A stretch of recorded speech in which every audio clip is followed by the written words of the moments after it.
Ma'am, napapanatili nito ang kalusugan ng dugo at puso.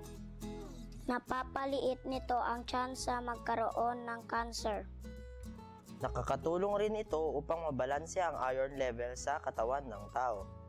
Nakakabawas rin ito sa sobrang calories sa katawan. Nakakapagbigay naman ito ng bagong blood analysis. At higit sa lahat, magiging healthy ka na, makakatulong ka pa sa iba. Magaling! Kaya balang araw lahat kayo ay magdo-donate ng dugo, okay? Isang paalala mula sa 1116 DXAS, your community radio.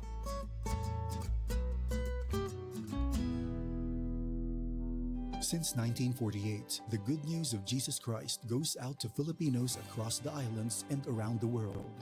FEBC Philippines, until all have heard. Este el DXAS FEBC, de ustedes Radio Comunidad, ta serví para conectar gobierno, privado y mga miyembro del comunidad. DXAS 1116, de ustedes Radio Comunidad.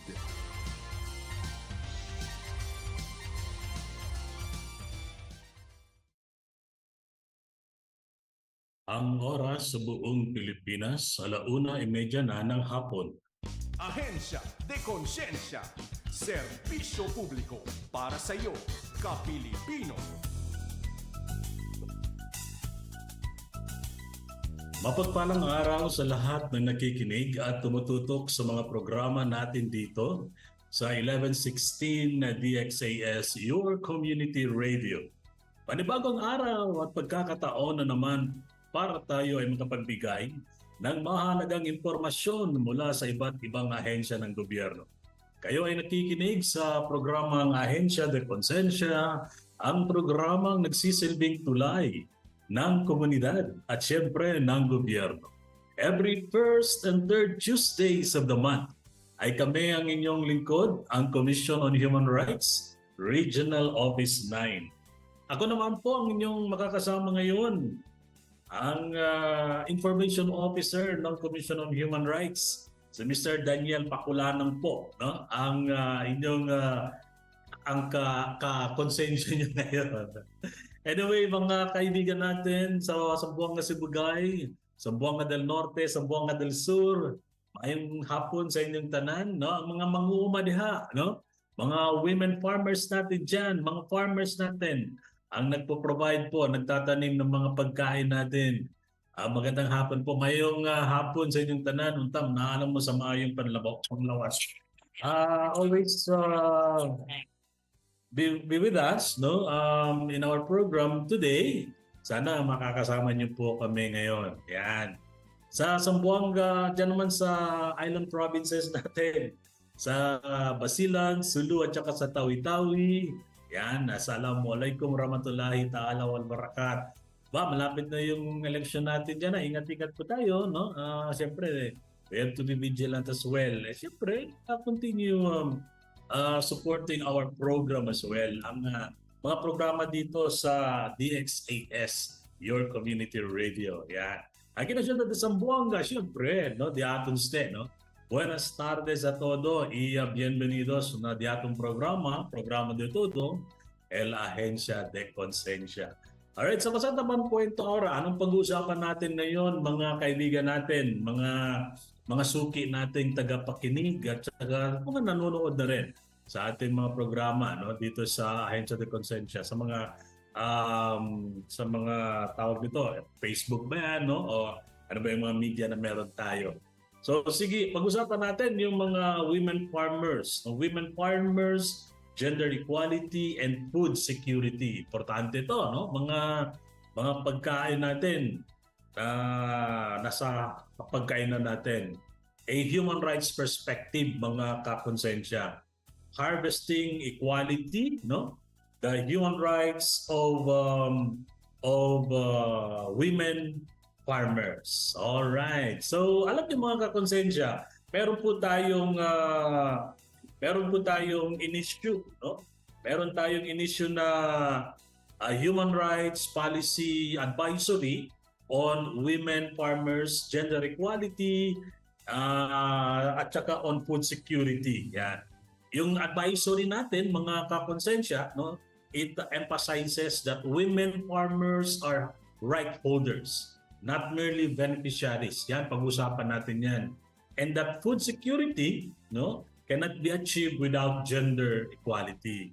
Yan. So, yun, mga kakonsensya, that food security is not only about producing enough food, no? Although, yan, maganda, may mga pagkain tayo, pero titingnan natin yung bang mga tao, no, na nag-produce ng mga pagkain natin, do they enjoy their rights as well, no? Meron ba silang mga karapatan habang nagtatanim, nagsasaka and all? Ano ba yung mga karapatan nila na dapat din nating tingnan? Yan, no? Now, kabilang sa mga magsasaka, no, yung mga kababaihan, importante din, na tahimik na nagtatrabaho sa mga sakahan, sa mga palaisdaan, sa mga hardin, no, sa mga pamilihan, nandiyan sa mga pamilihan at maging sa loob ng mga bawat tahanan, no, upang mapakain ang pamilya at saka yung kanilang komunidad. Kaya yan, pag-usapan natin, no, yung how we protect the rights of women farmers, how important it is, this issue in achieving food security. Kaya may mga nilatag po tayong mga objectives, no, mga layunin sa ating programa. Number one na nasa lista natin is to understand the vital role of women farmers in ensuring food security. Kasi pag sinasabi natin farmers, mga kakonsensya, makikita na kagad natin mga kalalakihan, no? Pero may mga kababaihan din po dyan. At siyempre, kilalanin natin yung mga issue ng karapatang pantao na nakakaapekto sa mga babaeng magsasaka naman, no? And appreciate the legal protection ng may mga batas tayo na nagbibigay protection, mga available laws, no, para sa mga women farmers dito sa atin sa Pilipinas and even under international law.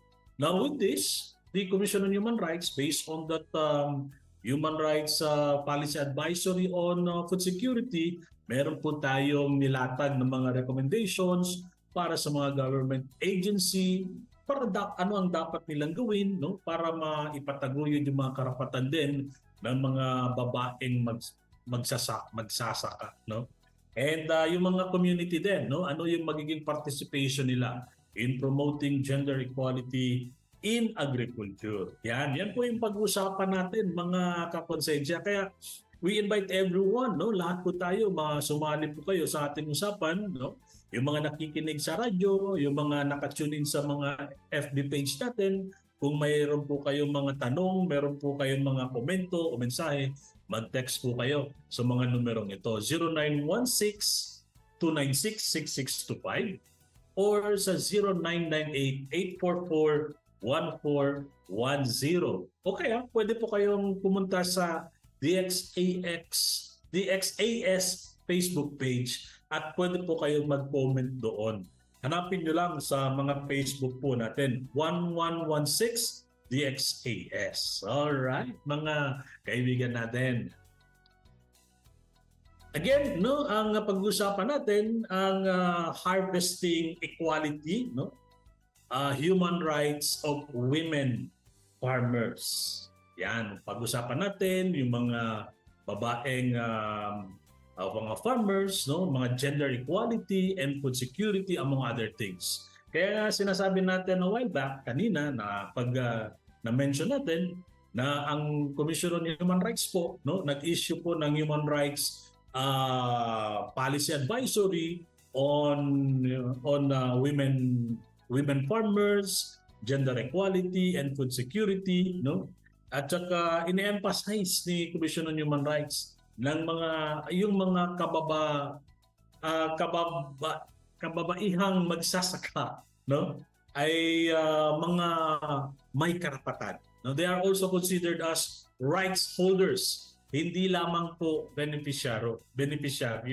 Hindi lang sila beneficiaries. and that the food security cannot be achieved without gender equality. Yan. Pero yan ang tanong natin, no? Kailangan ba talaga natin pag-usapan ito, no? Meron ba talagang mga babaeng magsasaka? Yan. Alam niyo mga kakonsensya, yung mga babaeng farmers, no? Mga Filipino women farmers, nasa sentro po yan ng food security natin. Nagiging important element na yan siya, no, sa Philippine agriculture. Kahit noong unang panahon, maalam natin na may mga babaeng magsasaka, no? Sa ating advisory, sinasabi natin na yung mga babae, no, they plant crops, nagtatanim ng mga mga taniman, no? And they woke up before dawn, gumigising na madaling araw para tingnan yung mga sinasaka nila, na yung lupa naman kung saan sila nagsasaka hindi naman po sa kanila, but they are doing that, no? At saka dumadating yan yung mga produce nila when they harvest it, na nakakain po natin yan, no? Hindi lang kasi yung mga gulay hindi yan nakukuha lamang sa grocery, no? May mga taong nagtanim yan, no? Mga pamilyang nagtanim. May mga karapatan din po sila, no? May mga kababaihan po na they preserve the traditional seeds, yung mga binhi, no? Inaalagaan nila na hindi natin nakikita sa mga catalog ng gobyerno o recorded in the government's catalog, no? Nag-aalaga ng mga hayop, no? Nagbebenta ng kanilang mga pananim, ng mga harvest nila sa mga merkado, no? Nakikita din natin even here in Zamboanga City, no, merong mga tinatawag nating bagsakan center, yung mga farmers dinadala nila yung mga produce nila, nandiyan yung mga babae na nagbebenta, no? Aside from that, yung mga babae, they are also managing the household foods supply, nagiging manager din sila, no, sa kanilang mga bahay. Farmer na sila yung iba, no? At saka nagbebenta, at saka nagmamanage pa ng mga supply nila sa mga bahay. Now, gayon pa man, mga kakonsensya, nanatiling hindi nakikita ang malaking bahagi ng kanilang gawain dahil marami sa kanila ay hindi opisyal na kinikilala bilang magsasaka. Yan ang po masakit kasi alam natin na may mga babaeng magsasaka pero at times we do not recognize them as legitimate farmers. Kaya yan, tini-emphasize natin, no, yung ang mga kababaihan, malaki po yung role nila, no, sa agrikultura, no? Pinapakain nila yung pamilya nila. Halimbawa, yung mga husband, no, yung mga husband na pumupunta sa mga sakahan, bago pupuntahan doon, kumakain yan. At saka yung mga pagkain na hinahanda, siyempre yun ang mga kababaihan din, no? Yung mga babae, they strengthen local communities. They preserve biodiversity and even keep the community resilient during disasters. During calamity, malaki din po yung ambag ng mga kababaihan. Even sa mga farmlands, no? While the husbands are busy, no, securing the plants, yung mga babae din, they are helping their husbands.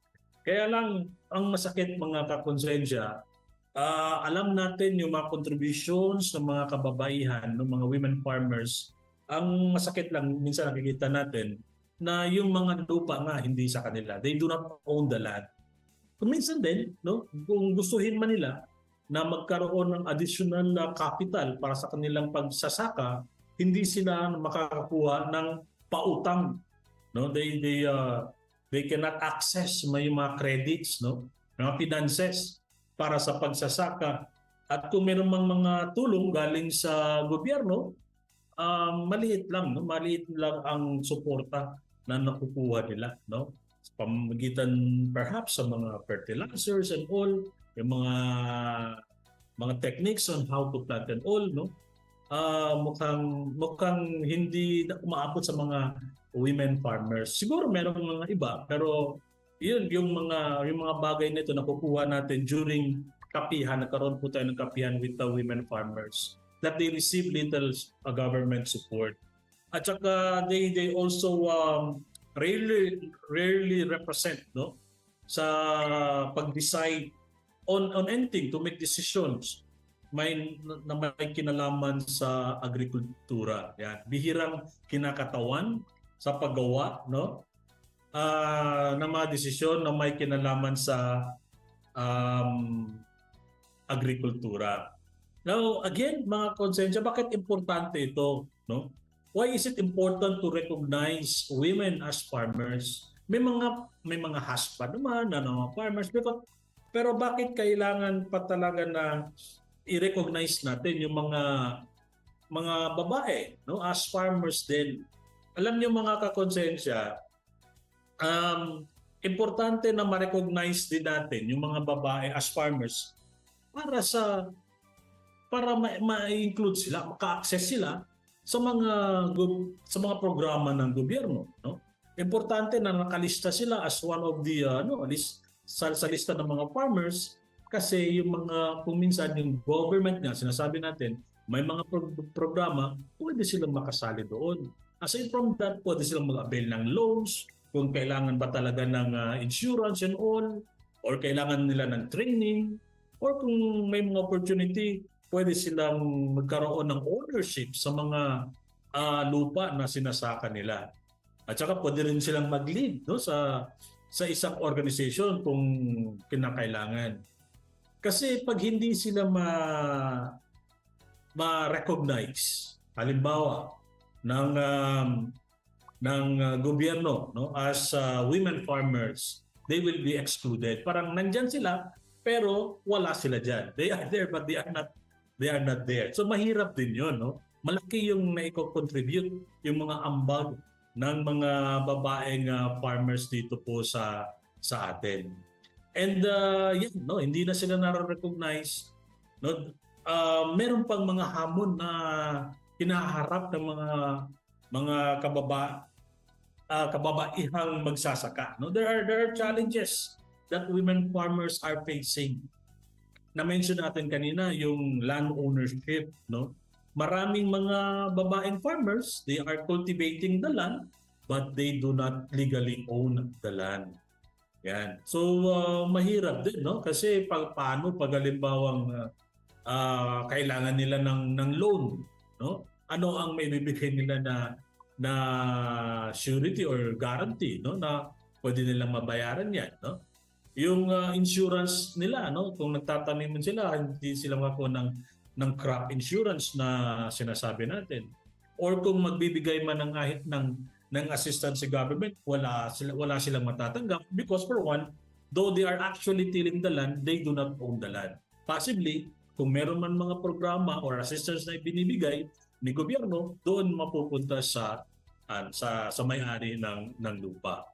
And then again, na-mention na natin yung isa sa mga challenges na pinakaharap ng mga babaeng magsasaka, no? Yung limited access to credit.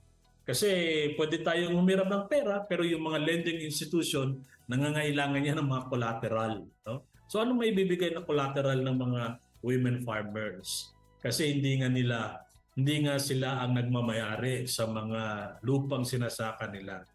And then another challenges na nakita din natin na na-surface during kapihan na we conducted, the CHR conducted, merong mga wage inequality. No?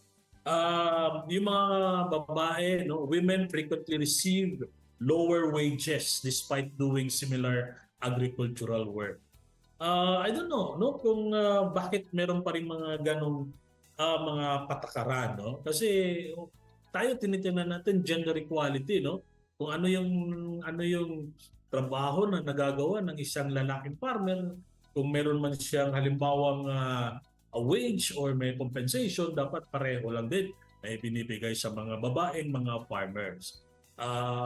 Pag nagkakaroon, ito nakikita natin, pag may wage inequality, it violates really the principle of equal pay and for equal work, no? Violations of the principle of equal pay for equal work. Another challenge na experience sa mga women farmer as part of their testimony is the double burden, no? The women spend long hours working on farm, no? Tatrabaho na sila doon sa mga farms. And aside from that, they are also taking care of their children, no? Yung mga elderly family members, mga gumagawa pa ng mga gawain bahay, halimbawa nagluluto, and also tinatawag natin yan na double burden. Yan.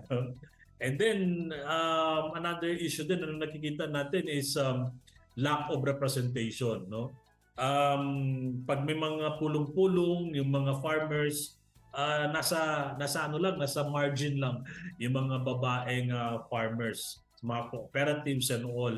Kaya kung minsan kung may mga palisiya na ginagawa ang isang cooperative, halimbawa, or organization of farmers, yung para sa mga kababaihan hindi talaga nagsa-surface. So siguro kailangan na yan magiging part, ma-recognize yung mga babaeng farmers at saka magiging active din, makapag-participate din in mga deliberations for the farmers, no, sa mga community natin.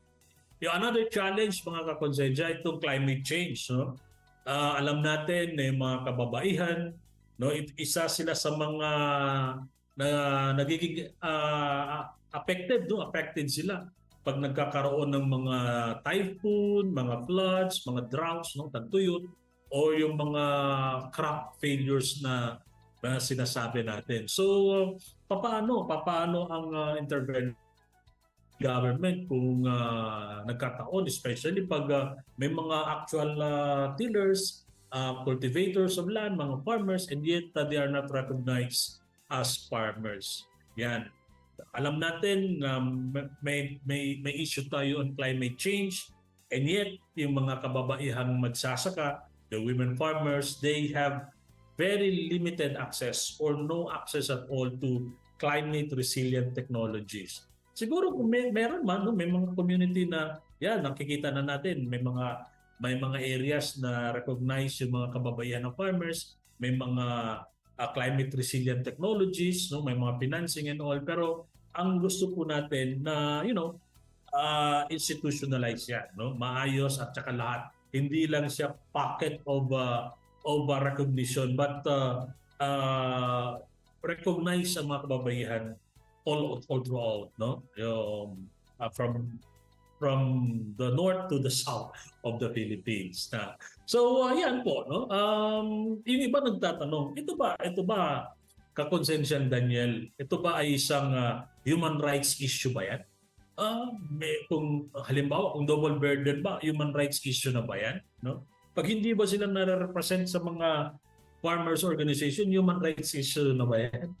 Yeah, well, the answer to that, mga kakonsensya, is a resounding yes. No? Talaga, no? This is a human rights issue because hindi lang naman mga kalalakihan ang nangangailangan ng mga pagkain, no? We have to remember that every person has a right. They have the right, all of us has a right to adequate food, equality, no? We have the right to non-discrimination, decent work, right to participation and development. Kaya sinasabi natin na it's a really it's a human rights issue, no? And if women, the women farmers, no, are denied of these rights, that recognition and all, no, addressing the challenges that they are facing, no, they will be denied of this. They will be denied of this. Ang magiging malaking epekto ito, no, yung ang tinatawag nating food security. Yan. So yun naman, no, recognition na ibibigay sa mga women farmers and all. Pero alam natin, no, alam talaga natin mga kakonsensya na may mga batas tayo, no? May mga batas na nagbibigay protection din sa mga women farmers, no? Marami na yung mga batas, no? Nasa ano po yan, nakalagay din po yan sa ating advisory, no, on food security. Halimbawa, yung 1997 Constitution, no? Yung 1997 Constitution natin, it among others promotes social justice, it promotes equality, and it promotes agrarian reform, no? Now, these constitutional principles recognize that every Filipino, including women farmers, deserve equal opportunities and protection. Okay? So, yan, nasa konstitusyon po din natin yan. Hindi lang po dyan, no? Nandyan din po sa Magna Carta of Women, no? Yung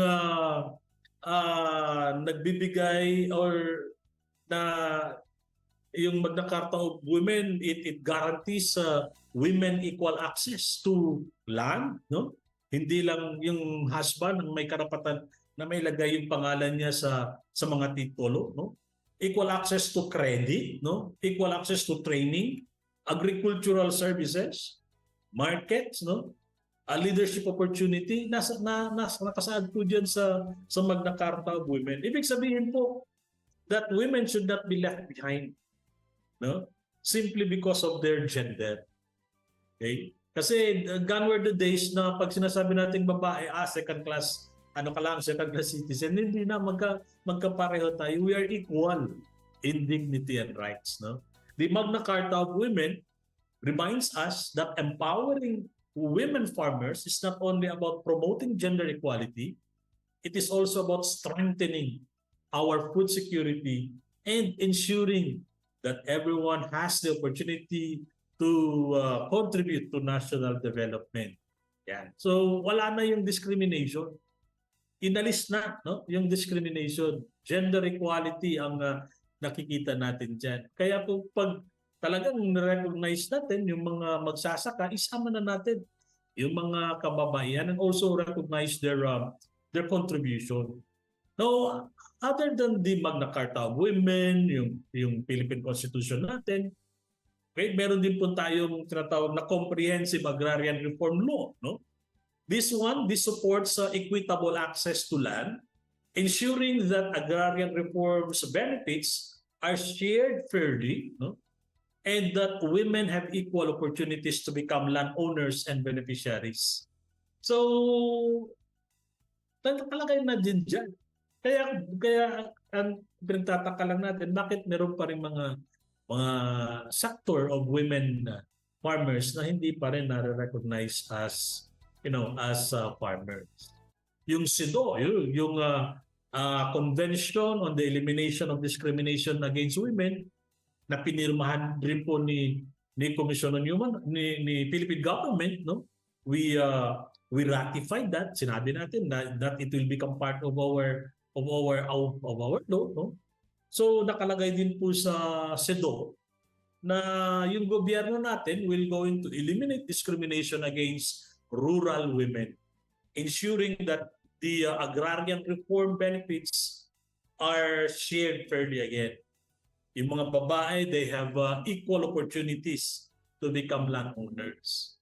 Yan po, ng mga kakonsensya. May mga batas na tayo dyan. At saka meron na din po tayo mga tinatawag nating mga concerned agency na dapat tumingin sa mga problema ng mga ganito, especially on women farmers and implementing the laws that we have, the SIDO, the Comprehensive Agrarian Reform Law, no, the Magna Carta of Women, the Philippine Constitution, among other laws that we have that that supports women farmer, protecting their rights, the rights of women farmers. And so nasa po natin, nasa advisory. Okay? Ang na-mention natin on food security, that the right to food is a fundamental human rights. Just try to imagine na walang pagkain available, no? Na hindi accessible yung pagkain or hindi adequate ang pagkain or hindi sustainable and it's not free from discrimination. Ano mangyayari, no? Sa atin pag hindi sustainable, hindi adequate, hindi accessible or hindi available yung pagkain.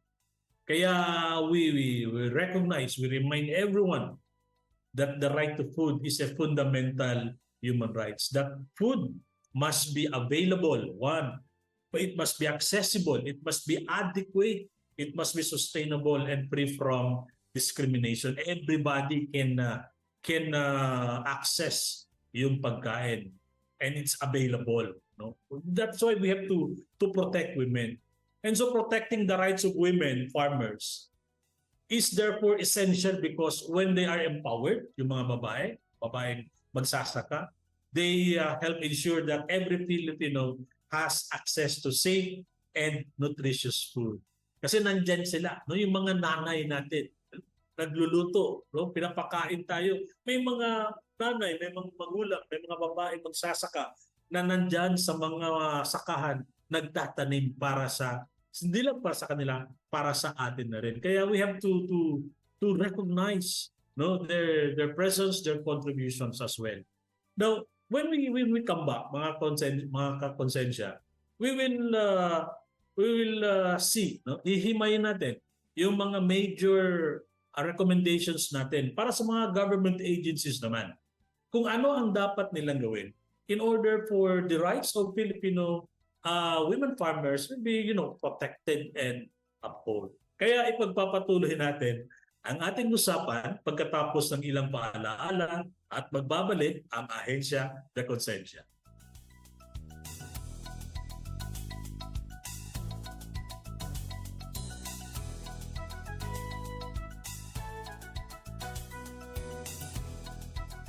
Ano nga ba ang HIV? Ang HIV o Human Immunodeficiency Virus ay isang kondisyon na kung saan nagiging mahina ang immune system na lumalaban sa sakit. Ito ay dahil inaatake ng HIV ang mga cell na dapat sumasalag sa virus para hindi dapuan ng sakit ang katawan. Ang HIV infection ay pwedeng i-manage sa pamamagitan ng gamot na antiretroviral therapy o ART. Kapag tamang pag-inom, as prescribed, ang bilang ng HIV sa dugo ay bumababa hanggang sa halos hindi na ito ma-detect. At kapag ito ay undetectable na, ang pasyente ay magiging malusog at hindi na makapanghahawa pa.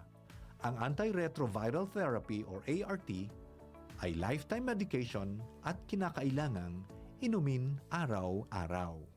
Ang paalaalang ito ay hatid sa inyo ng Department of Health at ng Far East Broadcasting Company, Philippines.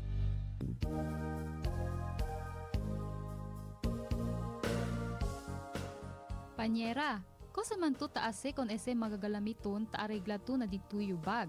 Anda ba to man camping? Panyera, ta preparayo ko na dimyo go bag. Importante especialmente na ora del emerhensya, por ejemplo ya lang si Ayman Baha, kabar nesesita kita evakwa. Tupaw to panyera, pero kosa ba debe elaman deste? Importante kita kontene dito yung go bag mga essential items como el agua y ready-to-eat comida, preferable bastante para na 3 dia. No tamen olvida con el first aid kits, personal hygiene items como con el toothbrush, toothpaste y otros pa mga sanitary supplies. Asigura que tiene tamen tu flashlight, kandela, lighter o posporo, whistle o pito, portable radio y extra batteries. Siyempre, no olvida ko na dito yung mga importante dokumento. Asigura que hindi este ay muha adentro del dito yung bag.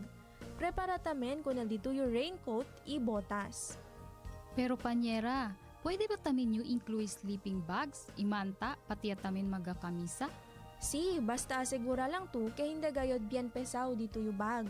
Para libyano lang si ay kargaya to. Sige, preparaya tamin nyo con el dimio go bag. Kay mas bueno kel kumpiyansa kita kaya prepara kita. Kontra ay asusta kita, liga na ora kay palta di aton preparasyon.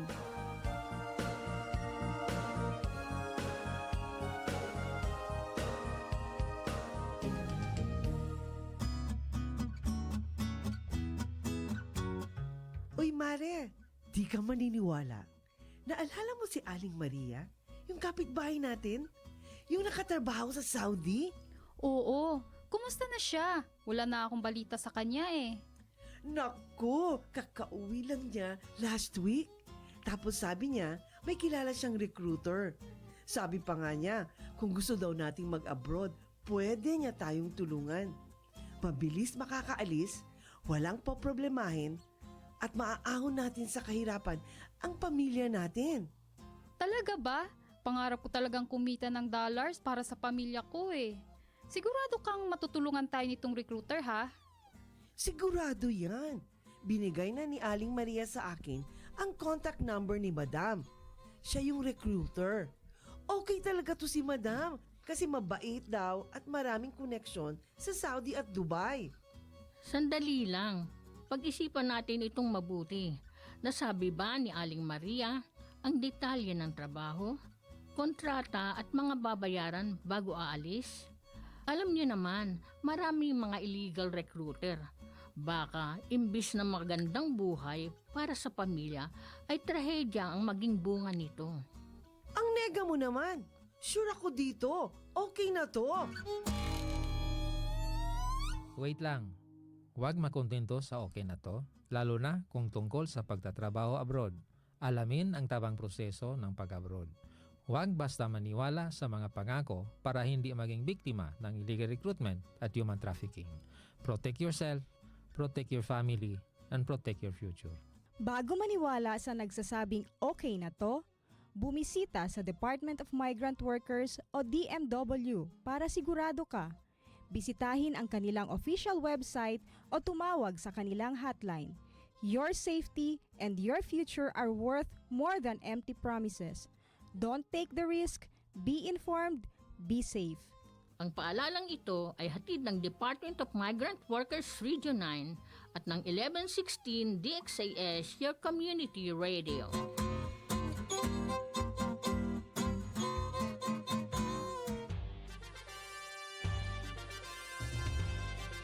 Este el DXAS FEBC, de ustedes Radio Comunidad, te serví para conectar gobierno, privado y mga miembro del comunidad. DXAS 1116, de ustedes Radio Comunidad.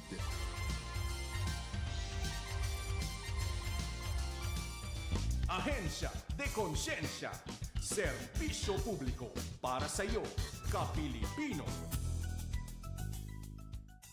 Alright, nagbabalik ang Ahensya de Konsensya kasama ang Commission on Human Rights.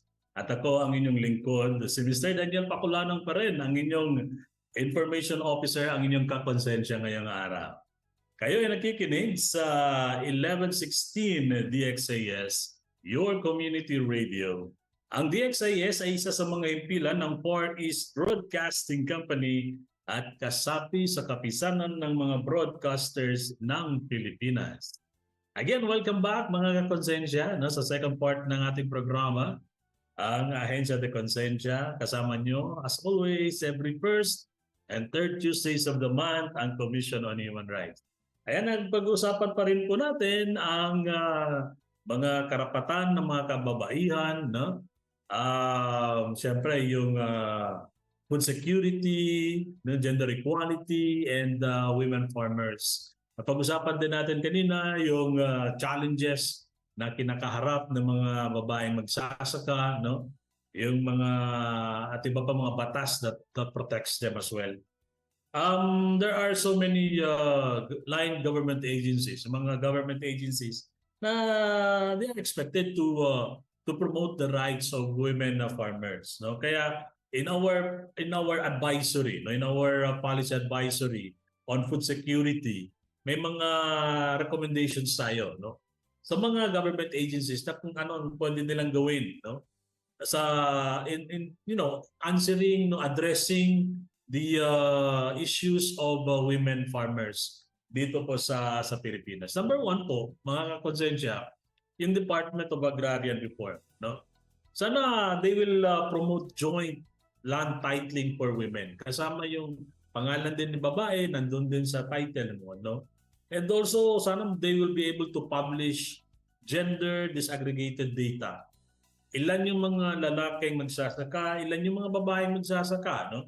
Saan-saan ang mga lugar, ano yung pwede natin gawin dyan. And then increase women's participation in agrarian organization. This is for the agrarian reform naman. O Department of Agrarian Reform. Yan, sana matugunan po ninyo yan. Sa Department of Agriculture naman, no, sana they will reserve more training opportunities for women. Ano ba yung mga naka-lined up activity for women farmers, no? Yung pag-access sa mga technology, mga bagong technology sa pagsasaka. Sana ma-access din ng mga kababaihan. At mabigyan din ng opportunity yung mga women farmers na makapag-avail ng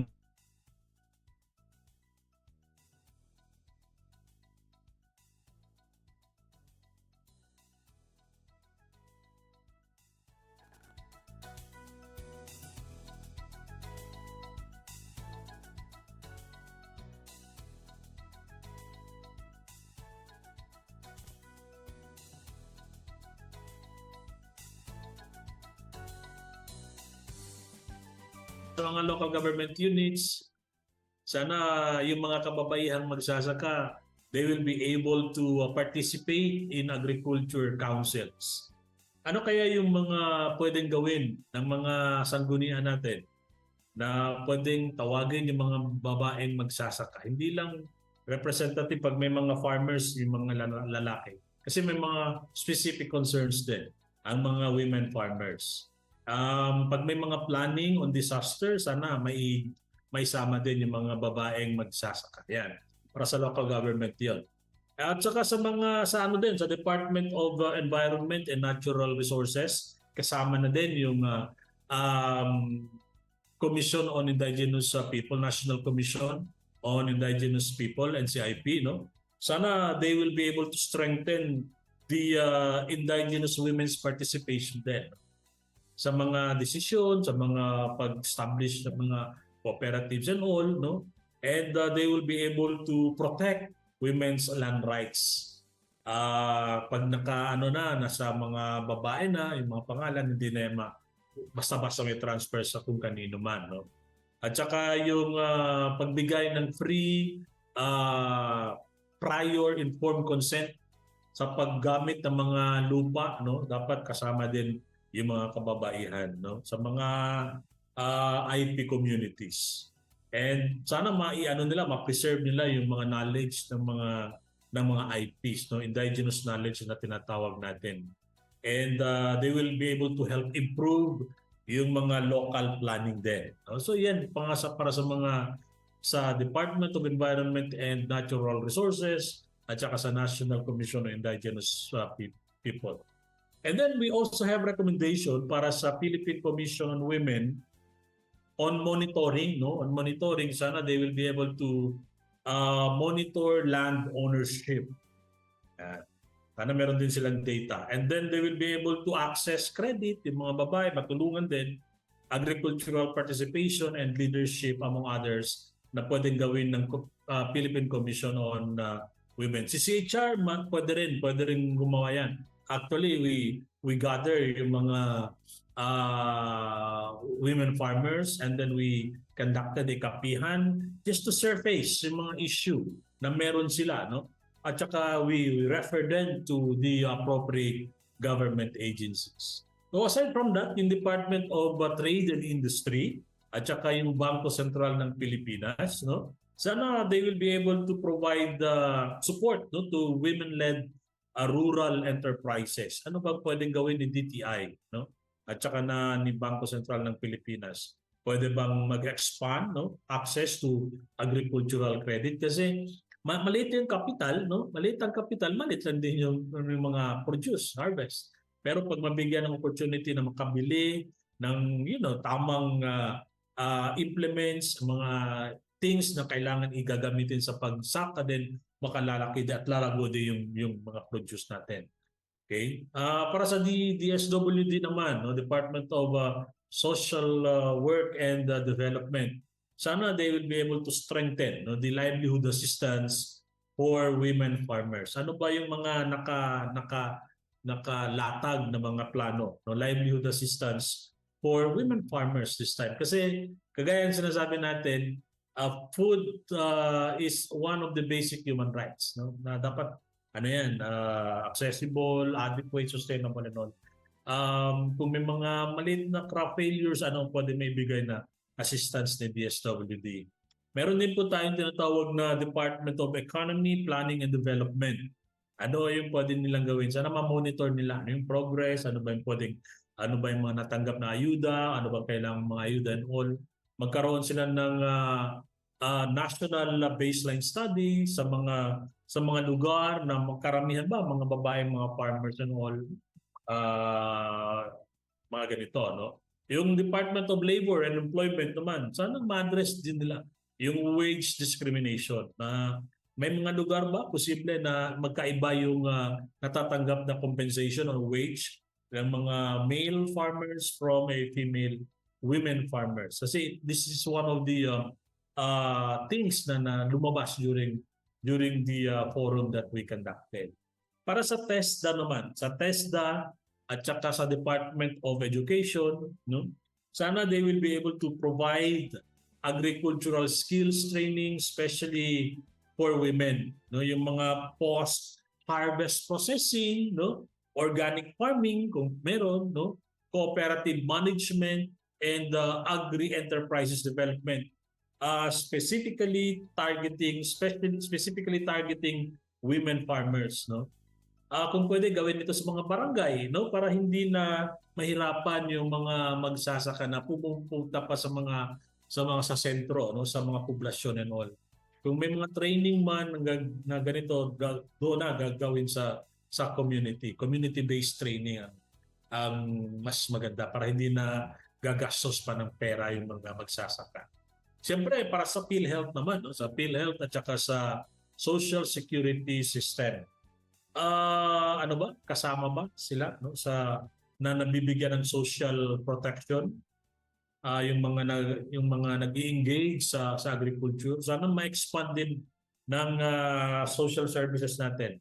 Yung PhilHealth at saka SSS, sana ma-expand nila yung social protection para sa women, for women engaged in agriculture.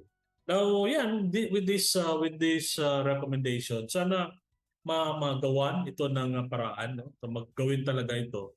Kasi naibigay na din natin ito sa mga concerned government agency. Ang kailangan na lang po natin dito, mga kakonsensya, yung political will natin, no? Para ma-meet natin itong mga recommendations at saka matugunan din yung mga ibang issue ng mga women farmers. And so we also call the concerned government agency, mga duty bearers, to act with urgency, in good faith and in full recognition that these are not discretionary recommendations. Yung ginawa natin, hindi lang po ito discretionary recommendation. Ito po ay human rights obligation. Yan. Ulitin natin yung advisory natin. Okay? May mga important message po yung advisory na in-issue natin, no? That women farmers, they are rights holders, they are not merely beneficiaries of government assistance. And that food security cannot be achieved if women continue to face barriers like land ownership, financing, leadership, education, among other things. And kasi if we will going to recognize women farmers as women farmers, that they really exist, women farmers will thrive. And if women farmers will thrive, when women farmers will thrive, the families will thrive. The communities will become stronger and our nation becomes more food secure. Yan po, mga kakonsensya. Kaya kami dito sa Commission on Human Rights, we always do this. Mga advocacy works natin, may mga advisory tayo, binibigay natin sa inyo, hindi lang sa pinapadala natin sa mga concerned agency. Kung hindi, yan, hinahayag natin dito sa programa nating Ahensya de Konsensya. Kaya sa pagtatapos ng ating programa ngayong araw, mga kakonsensya, tandaan natin na ang bawat pagkaing nakakain sa ating mga hapag ay sumasalamin sa pagsisikap ng milyong-milyong magsasakang Pilipino. At marami sa kanila ay mga kababaihang yung may mga ambag, no, sa pagsasaka. At madalas hindi natin ito napapansin. Kaya protecting the rights of women farmers, right, is not simply an agricultural concern. It is a matter of human rights, gender equality. It is a matter of sustainable development by ensuring equal access to land, to resources, education, credit, and decision-making. We strengthen not only the lives of women, but also the food security of every Filipino. Kami dito sa Commission on Human Rights, we call on government agencies, we call on the local government, the civil society, and even the communities. Let us work together in turning legal commitment into concrete action. Food security begins with recognizing and protecting the dignity and rights of those who produce our food. Kami, we salute. No? We salute yung mga farmers natin. We salute yung mga mangingisda natin nasa mga sakahan, sa palayan and all. No? Kasi pag wala sila, no? ano ang maibibigay din natin sa atin, sa mga anak natin? Kasi yan, tayo pag may pera, punta tayo ng grocery. No? Pero alam natin, may mga lupa, may mga tao, individual farmer, person who are working very hard, waking up very early para attend yung mga sakahan nila. Kaya let us continue to promote and protect and uphold the rights of all, including yung mga farmers natin. Kaya again, we salute them. Mga konsensya, we have to remember that human rights are not privileged. They are every Filipino's birthright. Yan. So, yun. We will going to, again, leave you with these words from Jose Capepe Diokno. Sabi niya, no cause is worthier than the cause of human rights. Human rights are more than legal concepts. They are the essence of men. They are what makes a man human. Yan. Kaya tayo, no? Pag mayroong pagkakataon, we have to stand for the rights of others. Kami dito sa Commission on Human Rights, we consider ourselves as CHR ng lahat at naglilingkod po kami maging sino ka man. Alright, sige. Yan, so mga konsensya, thank you so much for your time, no? Sa atin, no? Sa pag-subaybay sa atin. Kami naman dito sa Commission on Human Rights, tuloy-tuloy din ang ating serbisyo from Monday to Thursday. Pero pag Friday, work from home kami. But you can reach us, no, through our hotline. For Globe 0916-672-7940. Para sa Smart naman 080-0908-332-4519. And so maraming salamat sa ating radio technicians na very supportive at sa ating production assistant na rin. Magkarinigan tayong muli dito sa Ahensya de Consensya tuwing 1:30 ng hapon mula Lunes hanggang Biyernes. Tuwing una at pangatlong Martes ng buwan ay kami ang Commission on Human Rights. Okay? At syempre ang inyong lingkod. At sa ngalan po ng ating Regional Director na si Attorney Judilyn T. Macapili. At sa lahat po ng bumubuo ng Commission on Human Rights Regional Office 9. Ako naman po ang inyong lingkod, ang inyong kakonsensya si Mr. Daniel Paculanang. Ang Ahensya de Consensya ay kasama niyo sa pagtataguyod ng tapat at mahusay na serbisyo publiko. Maraming salamat at magandang hapon po sa inyong lahat.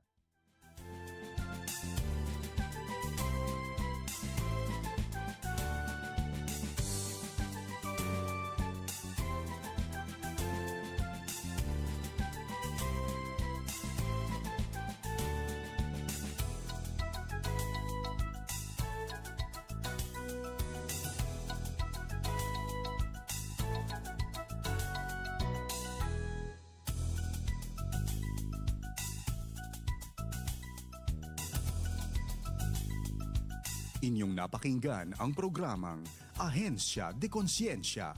Para sa mga katanungan, mensahe o suhestyon, mag-text o tumawag sa 0916-296-6625.